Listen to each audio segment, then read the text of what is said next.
Então ele resolveu fazer um experimento. Foi criticado esse experimento, etc., mas a ideia é muito interessante, que vale a pena a gente olhar.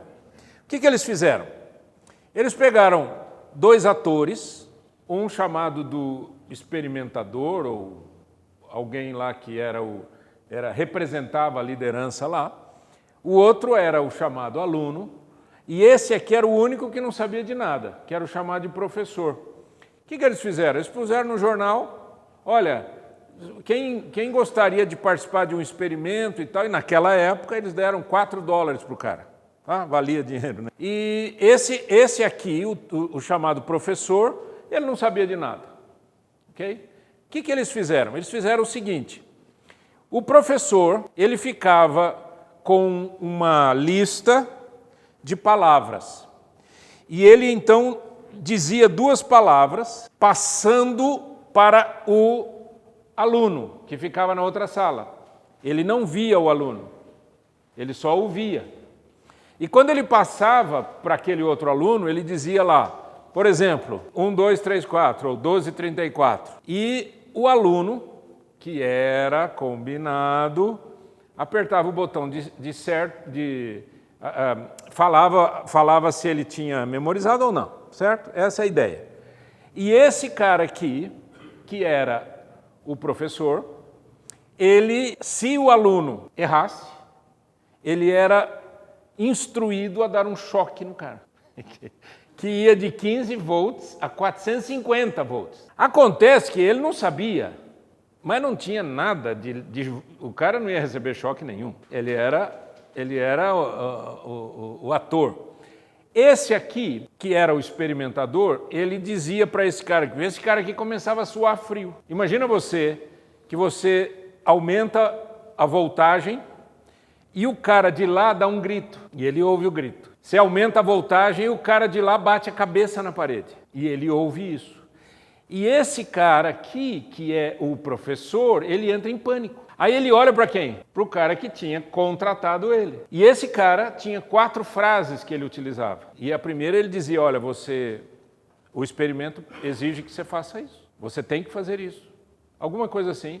E não saía dessas frases. Essa era mais ou menos, então, a ideia de situação de posições. Esse cara aqui, que não sabia de nada, que era o professor, ele aumentava a voltagem e o outro lá gritava,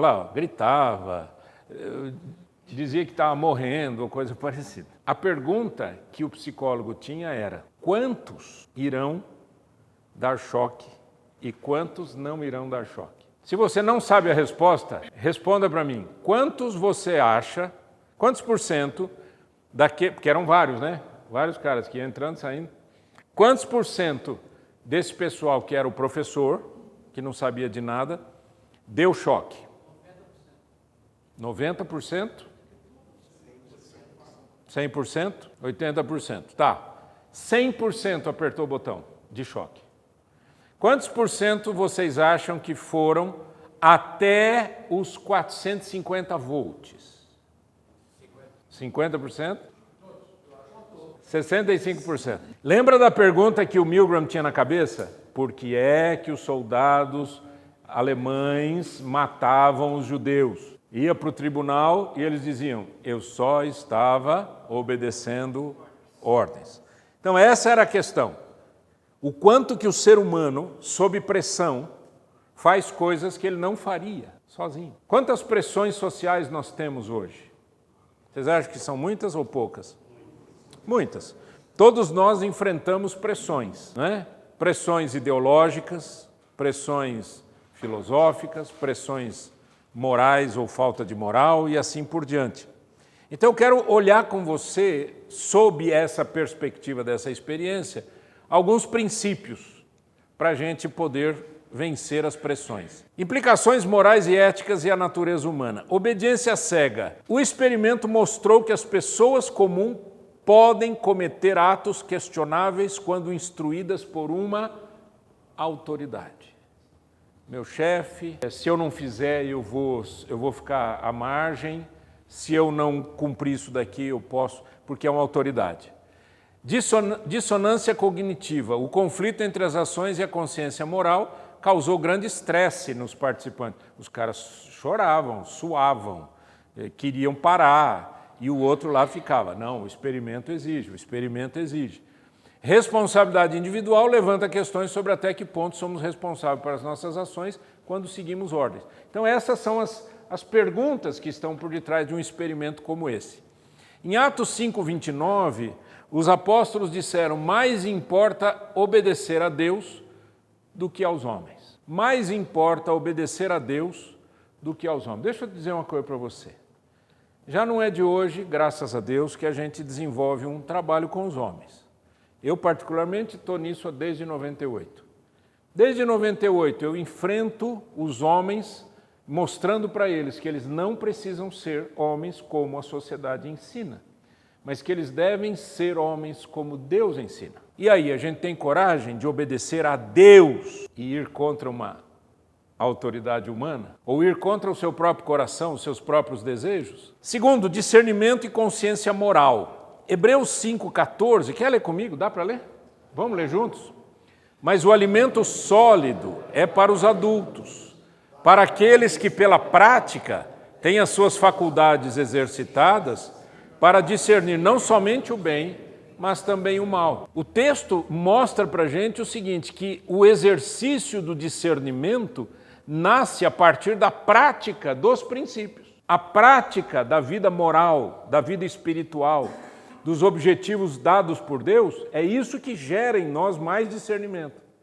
Mas quando você é uma ovelhinha que fecha os olhos e sai correndo, simplesmente obedecendo, você não sabe, você não tem discernimento, não é? Gente, a história da humanidade é uma história que mostra o quanto líderes fizeram o que quiseram com a multidão. Sim ou não? Olha a história. No mundo religioso, no mundo político, no mundo econômico, as pessoas foram seguindo, simplesmente seguindo. Por quê? Porque alguém que se diz autoridade no assunto determinou que era para seguir, que era para continuar, que era para fazer. E por que as pessoas não exercitam o discernimento? Não exercitam o discernimento porque não praticam os princípios. Está fazendo sentido isso? A falta de nós praticarmos os princípios espirituais e morais estabelecidos por Deus faz com que a gente siga e você vai tocando o barco, né? Por causa do quê? Por causa de algum interesse. Você vê isso no mundo ideológico, no mundo político. Interesses. Alguém que tem um interesse X, Y, Z, mostra aquilo, propaga aquilo, ensina aquilo, e as pessoas não têm discernimento. Então as pessoas vão à rua para defender uma ideologia que eles não sabem o que é ideologia, para defender algo que eles não sabem o que significa, por um pão com mortadela. Muito mais. Está piorando cada vez mais, né? E você vê o mundo dos ditadores. O mundo dos ditadores é assim. Você vê a propaganda, como a propaganda é perigosa. Porque a propaganda, muitas vezes, ela é manipulada, não é? A pessoa manipula. Depende de quem é o dono do jornal, da TV, do rádio, que seja parecida. Mas o que me chama a atenção aqui é a importância do discernimento, de eu poder parar e falar, um minutinho, por que eu vou fazer isso? Baseado em quê? Qual o meu interesse em cima disso? Eu estou disposto a obedecer a Deus sem lucro nenhum? Eu estou disposto a obedecer a Deus sem nenhum tipo de retorno para mim? Desenvolver uma consciência formada pelas Escrituras Sagradas nos ajuda a resistir às influências negativas e às pressões do grupo social. Nós falamos muito das pressões, por exemplo, dos grupos sobre os adolescentes, porque você sabe que o adolescente ele está adolescendo, ele está crescendo e ele está muito susceptível à opinião do grupo. E a gente fala, não, eu sou adulto. Mesma coisa, porque depende do grupo, depende dos interesses do grupo, depende do que o grupo está dando para você, depende do que o grupo está oferecendo para você, né? Exato. E quem que define o certo?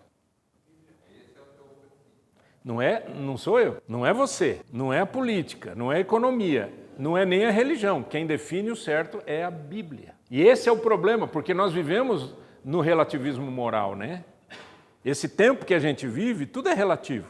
Não existe verdade, não existe certo, não existe errado. Né? Quem grita mais leva, quem chora mais ganha. Coragem para resistir. Daniel capítulo 3. Apenas um pedacinho do texto. Você lembra lá dos 3 amigos de Daniel que foram para a fornalha, né? Por quê? Porque o Nabucodonosor ele tinha construído uma estátua e todo mundo tinha que ajoelhar, né? Então vamos ler o texto. Ora, no mesmo instante se chegaram alguns caldeus e acusaram os judeus, disseram ao rei Nabucodonosor: ó rei, vive eternamente. Tu, ó rei, baixaste um decreto pelo qual todo homem que ouvisse o som da trombeta, do pífaro, da harpa, da cítara, do saltério, da gaita de foles e de toda sorte de música, se prostraria e adoraria a imagem de ouro. E qualquer que não se prostrasse e não adorasse seria lançado na fornalha de fogo ardente. Há uns homens judeus que tu constituíste sobre os negócios da província da Babilônia, Sadraque, Mesaque e Abdinego. Estes homens, ó rei, não fizeram caso de ti. A teus deuses não servem, nem adoram a imagem de ouro que levantaste. E aí o rei ficou irado, pegou os 3 e falou: joga na fornalha. Mas a graça de Deus, o poder de Deus, a presença do Senhor não permitiu que eles morressem. E pelo contrário, eles falaram: mas a gente não mandou 3 lá para dentro? Tem 4. Tem alguém a mais. O próprio Senhor apareceu ali. Ou seja, e se você estivesse no lugar deles, o que você faria? Esses dias eu vi que uma banda, eu acho que é canadense, veio aqui no Brasil e fez um show. E o show todo era quase um culto a Satanás. A Madonna fez isso também, mas era Weekend. Só que eles não falam que é um culto, não falam nem que é um ritual. Mas quem conhece a linguagem percebe que a linguagem toda foi feita assim. E aí o seu filho vai numa banda dessa, vai assistir o show. E aí você ensina para o seu filho assim: olha, filho, não aceite as coisas do inferno. Não é porque todo mundo gosta, ou pula, ou samba, ou faz o quê, que está certo. Lembre de Deus.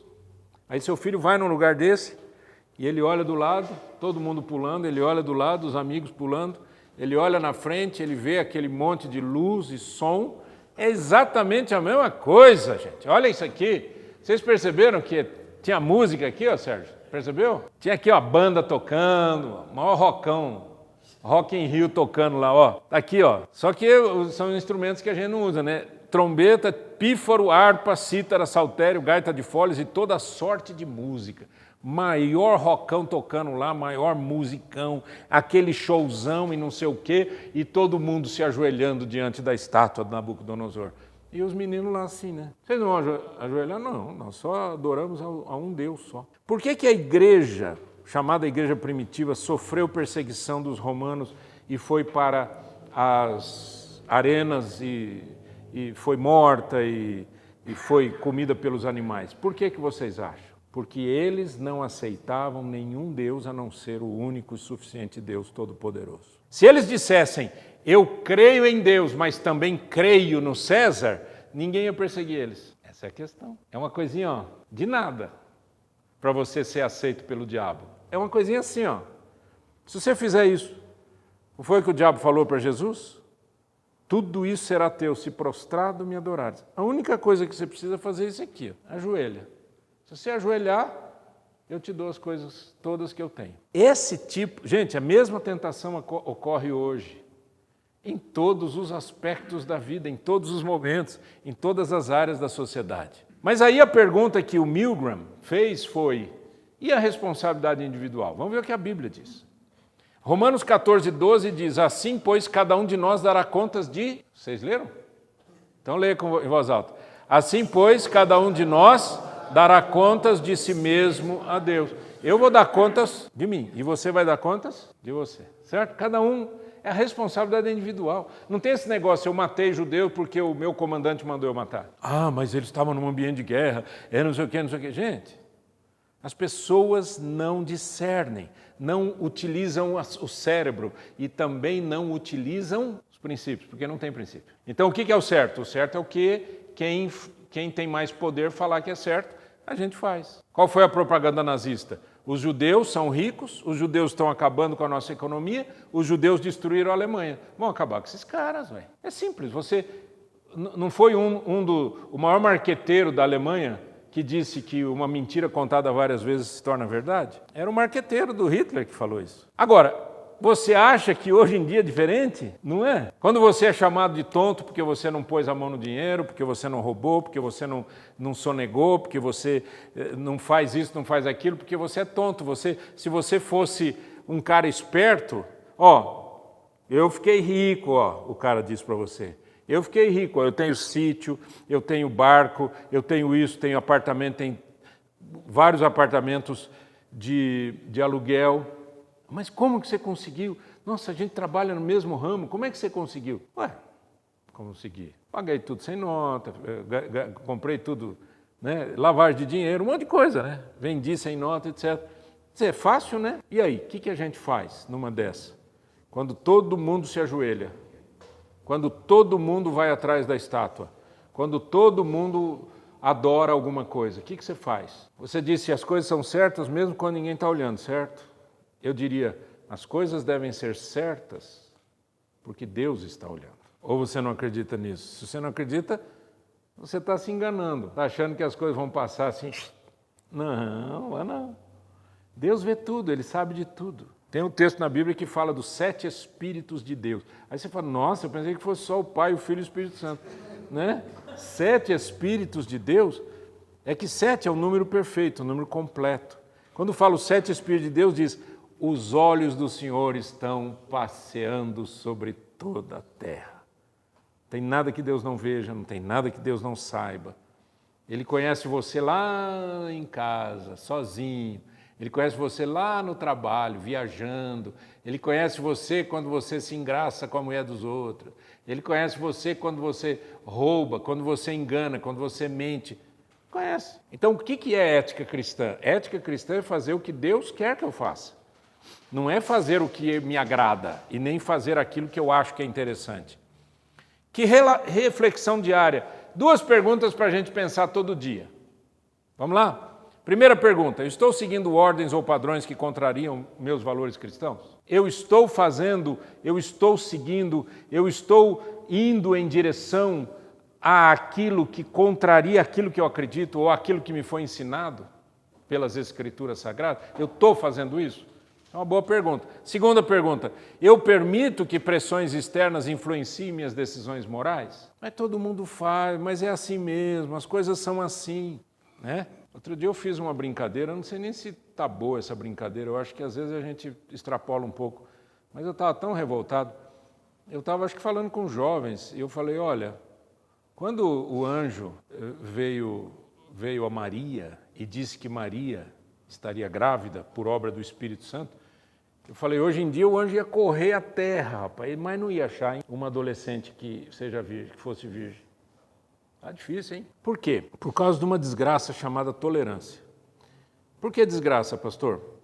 Porque desgraça a vida dos outros. O que é tolerância? Tolerância é quando você vai cedendo um pouquinho.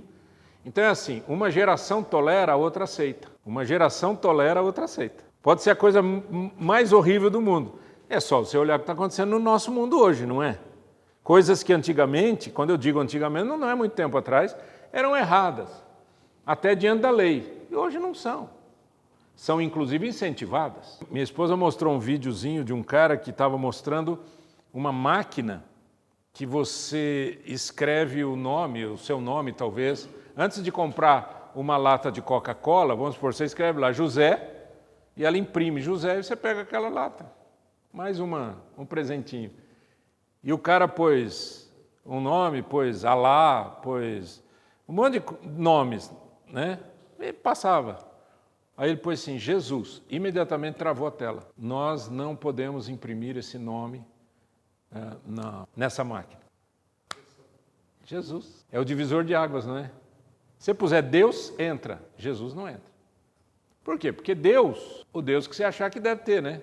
Você faz Jesus, afunila tudo e faz o divisor de águas. É aquele que morreu na cruz. É aquele que ressuscitou. E é aquele que está vivo. E é aquele que voltará. Esse ninguém quer. Algumas dicas, 2 ou 3 dicas, só para a gente lembrar. Fortaleça a sua fé e o conhecimento bíblico. Salmo 119, 11. Leia comigo em voz alta. Guardo no coração as tuas palavras para não pecar contra ti. Guardo no meu coração as tuas palavras, para não pecar contra ti. Como é que se guarda a palavra no coração? Se um jovem falar assim para você, pai, vovô, explica para mim, eu li aqui um versículo que diz, guardo no meu coração as tuas palavras. Como que eu faço para guardar as palavras de Deus no meu coração? O que você responde?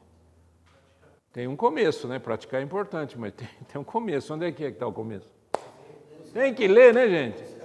Como é que você vai praticar uma coisa que você não sabe, né? Como é que você vai obedecer uma coisa que você não conhece? A ler, gente. Ler. Leia a Bíblia. A tecnologia está tão avançada que num celularzinho desse aqui você tem quantas como chama? Traduções da Bíblia você quiser. Traduções em português ou em várias línguas. Você tem tudo aqui. Versões, muito obrigado. Eu uso um programinha aqui, que se eu quiser olhar um versículo aqui, olhar uma palavra, eu clico, e ele me dá a palavra no grego ou no hebraico, me mostra tudo. Imagina, quando eu fiz seminário, nós fizemos, a gente tinha que pedir a Deus para que alguém desse uma oferta para a gente comprar um livro, que chamasse léxico, grego e léxico hebraico. Mas a gente não tinha condição de comprar porque ele era importado. Era muito caro, extremamente caro, extremamente caro. Então a gente ia na biblioteca, tinha que fazer um trabalho, alguma coisa. Léxico é um dicionário com declinações. E aí a gente ia na biblioteca, até porque não dá para comprar. Não dá para comprar os livros.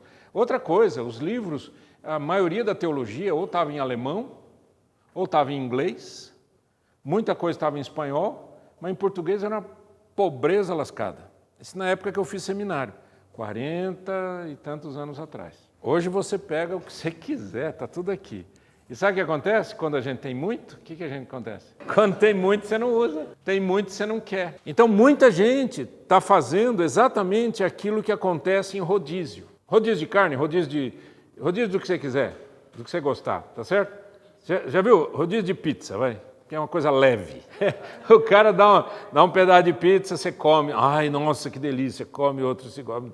Você tem aquele sabor, e vem outro e tal. E aquela alegria, aquele negócio. Chega uma hora, você começa a virar o olho, né? Aí o cara chega e você diz assim, para você, né? Depende da pessoa, né? Mas tem gente que faz isso. O cara fala assim, eu não comi ainda o que eu estou gastando. Então eu vou comer mais uma. Eu vou comer outra. Eu vou comer outra. Eu vou comer outra. Depois vai passar mal.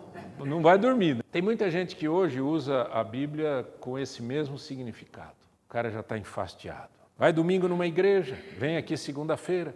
Quarta-feira vai na igreja, sexta-feira vai num grupo caseiro, sábado vai não sei aonde, no encontro não sei do que, domingo vai na igreja de novo, vai de manhã, vai à tarde, vai à noite. Começa a virar os olhos, né? Sabe por quê? Porque não tem tempo para praticar as Escrituras. Eu preciso guardar no coração a palavra de Deus, não é a palavra do pastor. Você não tem que decorar o que eu falo, você tem que decorar o que a Bíblia diz. Guardo no meu coração as palavras de Deus. Essas palavras é que vão me ajudar a não pecar. E são essas palavras que eu vou praticar e vou viver para a glória de Deus. Aí eu cresço. Quando eu cresço, eu fico forte. E o que acontece? Eu passo a desenvolver uma coragem moral. Eu começo a dizer não para aquilo que é errado. E eu digo sim para aquilo que é certo. Josué 1,9, leia comigo, por favor. Não te mandei eu? Ser forte e corajoso. Não temas nem te espantes, porque o Senhor teu Deus é contigo por onde quer que andares.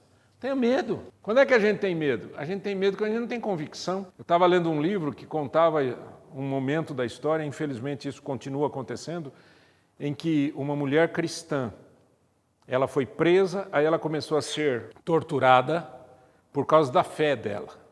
E o torturador, os caras que batiam nela, diziam, abandona a tua fé que a gente se solta. Fala que você não aceita Jesus, que você não acredita em Jesus, que Cristo não é nada na sua vida, e a gente liberta você. E ela dizia, não. E ela começou a cantar. E eles foram ficando irritados porque ela estava cantando e batiam mais. E ela cantando e apanhando, e cantando e apanhando. E eles, não satisfeitos, começaram a cortar pedaços dessa mulher. E ela cantou até morrer. Você cantaria? Ou você ia fazer o que muita gente faz? Senhor, eu vou negar o senhor aqui e lá em casa eu reconcilio. Eu soube de uma moça, uma missionária cristã. Ela estava num determinado país pregando o evangelho. E essa moça foi pega como missionária cristã pelos muçulmanos radicais. E eles disseram, nós vamos libertar você se você confessar a confissão islâmica, que é uma frase. Não vou falar aqui para vocês não decorarem. Ela pensou assim, da boca para fora. E ela fez isso, da boca para fora. Libertaram ela. Essa moça ficou doente, não tinha paz. E os demônios atacaram a moça. Foi difícil ajudar essa moça. Quem trabalhou com ela foi uma das coisas mais difíceis que encontraram. Porque você não brinca com Deus. E você, não é a sua lógica que define o que é certo e o que é errado. É Deus quem define. A Bíblia diz, o nome de outros deuses nem sequer se nomeie no meio de vós. Nem sequer se nomeie no meio de vós. Mas nós somos inteligentes, nós somos muito mais espertos que Deus. A gente faz o que a gente quer, não é? Porque a gente é muito inteligente. A gente é demais esperto, né? Terceiro, seja um modelo de liderança que segue a Cristo. Marcos 10:45 diz, pois o próprio Filho do Homem, falando de Jesus, não veio para ser servido, mas para servir e dar a sua vida em resgate por muitos. Queridos, se nós não vivermos a vida cristã saudável, daqui a pouco a coisa vai piorar. Vai piorar. Gente, lembrem, a Bíblia é a palavra de Deus. Se a Bíblia é a palavra de Deus, aquilo que está escrito na Bíblia é verdade. E se aquilo que está escrito na Bíblia é verdade, aquilo que está profetizado na Bíblia vai acontecer. Jesus contou sobre o princípio das dores. Lembram disso? O princípio das dores? O princípio das dores era fome, terremoto, guerras, rumores de guerras, pestilências. Tudo isso a gente já viveu. As coisas estão piorando. Israel sempre foi chamado, por muita gente, tem gente que não acredita nisso, mas tem gente, eu acredito. Israel sempre foi chamado de relógio de Deus. Relógio de Deus porque o que acontece ali começa a ter significados proféticos, apocalípticos muito fortes, certo? A Bíblia fala que um dia toda aquela região vai se voltar contra Israel. Vocês acham que vai demorar? Não. Israel agora está bombardeando o sul do Líbano. Você acha que o Líbano está feliz? Por mais que eles estejam bombardeando o Hezbollah, você acha que o Líbano está feliz? Você acha que a Síria está feliz? Você acha que a Jordânia está feliz? Você acha que o Irã está feliz? Você acha que o Iraque está feliz? Você acha que aquela região toda está feliz com Israel? Não, eles querem acabar com Israel. Eles querem matar todo mundo que se chama judeu. Isso está piorando, está escalando esse troço aí. Essa violência vai aumentar. E se Jesus estiver às portas, você está preparado para ir morar com Ele? Ou você vai chegar para Deus e vai querer negociar? Senhor, sabe que deixa eu explicar uma coisa para o Senhor. Por que é que eu andei assim meio... Eu fiz uns negócios errados aí, eu sabia que estava errado, mas sabe, eu vou explicar para o senhor vai entender. Você tem coragem de pensar nisso? Eu não tenho. Deus está chamando você, e o que é que você vai fazer com esse chamado? A gente está aqui toda segunda-feira trazendo alguma coisa que mexa com você e mexa comigo, porque isso mexe comigo primeiro, né? Quando eu preparo, quem prepara aprende mais do que os outros, né? Mexe comigo. Essa coisa da coragem, de andar na luz. Essa é uma frase que eu sempre disse para os meus filhos. Eu dizia, filhos, andem na luz, porque é nas trevas, é na escuridão, é na penumbra que as coisas acontecem. Ande na luz, a luz é Cristo. Ande com Jesus, nunca esqueça disso, por misericórdia. Gente, qual a razão da nossa vida? Não é? Hoje eu estava vendo umas fotos do Holy Hour, do evento que a gente fez lá na FIEP. Lembram daquele evento que a gente fez na FIEP? 400 e tantos homens. Estava vendo umas fotos, Murilo. Eu não consegui identificar todo mundo, mas eu tenho certeza que tem gente ali que já bateu as botas. Né? Época do Covid. Aquele rapaz que filmava pra gente, lembram dele, o Marco? Foi um dos primeiros. Ficou 3 meses na UTI. Filhinho dele, esse tamanho. Eles frequentavam São José dos Pinhais quando nós começamos o Palavra de Homem. O filhinho dele entrou em contato comigo e disse, pastor, olhe pelo meu pai, que meu pai foi internado. Eu mandei um recado para ele, Marco, o que está acontecendo? Ele mandou um recado para mim, pastor, eu não posso falar agora, eu não estou conseguindo respirar. A última mensagem dele para mim. Alguns meses antes, ele tinha me dado um presente, que era uma caneta, no dia do meu aniversário. Ele pediu para o filhinho dele entregar. O menino ia no Palavra de Homem, participava, ouvia, respondia. A coisa mais linda do mundo. Muito mais novo que eu. Ele tinha uns 40 e poucos anos. Um dia, queridos, nós vamos nos encontrar com o Senhor. E quando a gente se encontrar com o Senhor, o que nós vamos dizer? Por isso, essa mensagem trata-se da gente dizer sim para Deus e não para o mundo. Sim para Deus e não para as coisas erradas. Deus te deu força, graça. E sabe, vou terminar com esse versículo que o apóstolo Paulo diz. Ele diz assim, que ninguém é tentado além das suas forças. Você não é tentado além das suas forças. Está entendendo isso? Não. Nunca diga, eu caí porque não aguentei. Que Deus, a Bíblia diz, que juntamente com a tentação, Ele promove o escape. Ele te dá uma saída. É o Espírito Santo que fala uma coisa no seu coração e você não aceita, você não ouve, você fecha o ouvido e sai fazendo coisa errada. Em nome do Senhor, toma uma decisão hoje. Vamos ficar em pé? Se você quiser fazer a oração junto comigo, todos, ou quem quiser fazer essa oração em voz alta, uma oração de entrega e de arrependimento e de pedido de perdão e, ao mesmo tempo, de mudança de história, de vida. Ore comigo assim, diga assim: Senhor meu Deus, em nome de Jesus Cristo, eu quero me render aos teus pés. O Senhor é Deus. A tua palavra é a verdade. Eu quero viver em função dela. Eu me rendo. Eu me rendo ao Senhor, eu me rendo à tua vontade e eu te peço perdão pelas vezes que eu não tive coragem de dizer não diante das pressões, internas ou externas. Eu te peço perdão em nome do Senhor Jesus e te peço que o Senhor me dê forças para te obedecer hoje e até a tua volta. Em nome de Cristo. Amém. Amém, queridos.